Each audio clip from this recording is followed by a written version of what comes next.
तो class 8th का factorisation का चैप्टर है, बड़े ध्यान से देखना। ये चैप्टर जो है आपका बहुत इंपॉर्टेंट चैप्टर है। अगर इस चैप्टर को नहीं करते हो तो बहुत नुकसान हो जाएगा आपको।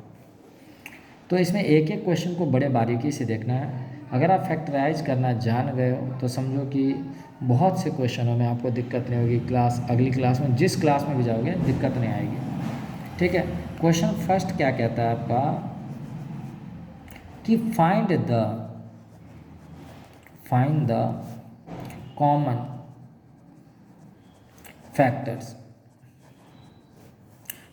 फैक्टर्स ऑफ द गिवन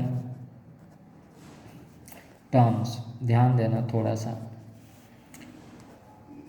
ये अगर 12x और ये 36 है तो आपको सिर्फ बोल रहा है कि कॉमन फैक्टर निकालना है। कॉमन फैक्टर का मतलब कि जो इसमें भी हो और इसमें भी हो, दोनों में हो। तो आप पहले क्या करो, 12 का एलसीएम ले सकते हो इस तरीके से। जब 12 को करोगे तोड़ोगे तो किस तरीके से हो जाएगा, 2 6 जा 12, 2 3 जा 6 और 3 1 जा 3। तो आप इसको इस तरीके से लिख सकते हो, 2 इंटू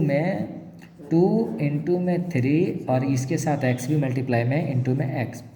आप कॉमा लगा दो। अब 36 का आप एलसीएम निकाल सकते हो तो क्या हो जाएगा, 18 बार में जाएगा, ये 9 बार में जाएगा और 3 3 जा हो जाएगा और 3 1 जा आ जाएगा। यानी कि 2 इंटू 3 इंटू 3। तो दोनों में से क्या कॉमन है देखना है। 2 इसमें भी है, 2 इसमें भी है, 2 इसमें भी है, 2 इसमें भी है, 3 इसमें भी है, 3 इसमें भी है। अब बाकी कोई भी चीज़ नहीं है दोनों में। तो 2 इंटू 3 क्या आ जाएगा, 2 2 जा 4, 4 3 जा 12। तो क्या आ जाएगा आपका 12 आंसर आ जाएगा। कॉमन फैक्टर इतने हैं। आप फालतू और कुछ चीज़ लिखो कि कॉमन फैक्टर इक्वल टू 12 तो समय वेस्ट होगा आपका। ठीक है, आपको समझ में आ गया, आप इसको कर दो। 2y 22xy सेकेंड पार्ट है। अब जाहिर सी बात है कि यहाँ 2 है, ये y है, यहाँ पे 22 है, तो 22 2 के टेबल में आता ही है। तो आप डायरेक्ट क्या कर दो, 2y क्या कर दो, आंसर लिख दो जो दोनों में ही है। ठीक है, अगर करोगे तो ये क्या जाएगा, 11 बार में आएगा ना। तो यानी कि मतलब कि 2 तो इसमें 2 से कट ही रहा है, तो इसको ले लो। यहाँ पे y है, यहाँ भी y है। थर्ड पार्ट क्या कह रहा है इसमें, 14pq और यहाँ 28p² अब देखो 14 के टेबल में 28 तो आता ही है ना, तो 14 कॉमन ले लो। p इसमें 2 बार है, इसमें 1 बार है, तो p तो 1 बार आ ही जाएगा। इसमें q जो है 2 बार है, इसमें 1 बार है, तो एटलीस्ट 1 बार तो आएगा ही आएगा।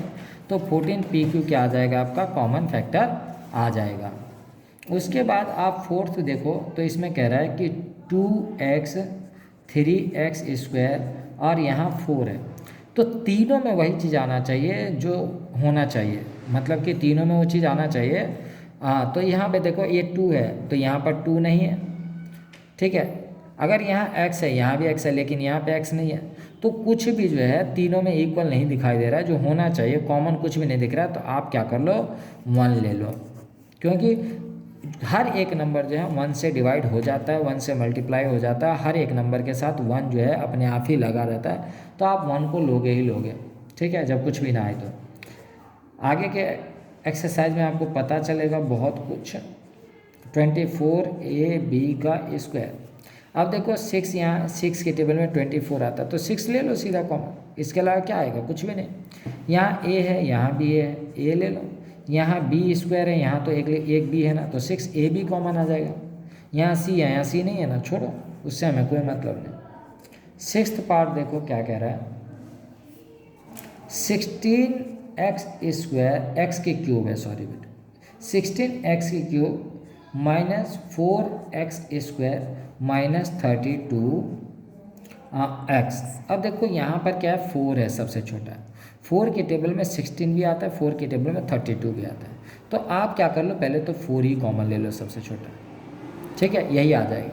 यहाँ x³ है, यहाँ x² है, यहाँ x है, तो यहाँ एक ही x है ना, तो आप एक ही बार लो, क्योंकि यहाँ x² है, यहाँ क्यूब है। एटलीस्ट तीनों में वही चीज़ होनी चाहिए। ठीक है, तो अगर आप इसको टुकड़े करके भी देखोगे, एलसीएम वगैरह ले करके भी देखोगे, तब भी आपका क्या आ जाएगा, 4x ही आ जाएगा।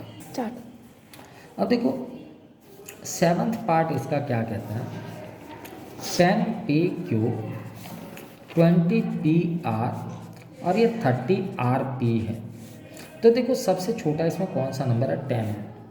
10 के टेबल में 20 भी आता है, 30 भी आता है, तो कॉमन क्या आएगा आपका, 10 ही आ जाएगा। और इसमें देखो p है, इसमें p है, इसमें भी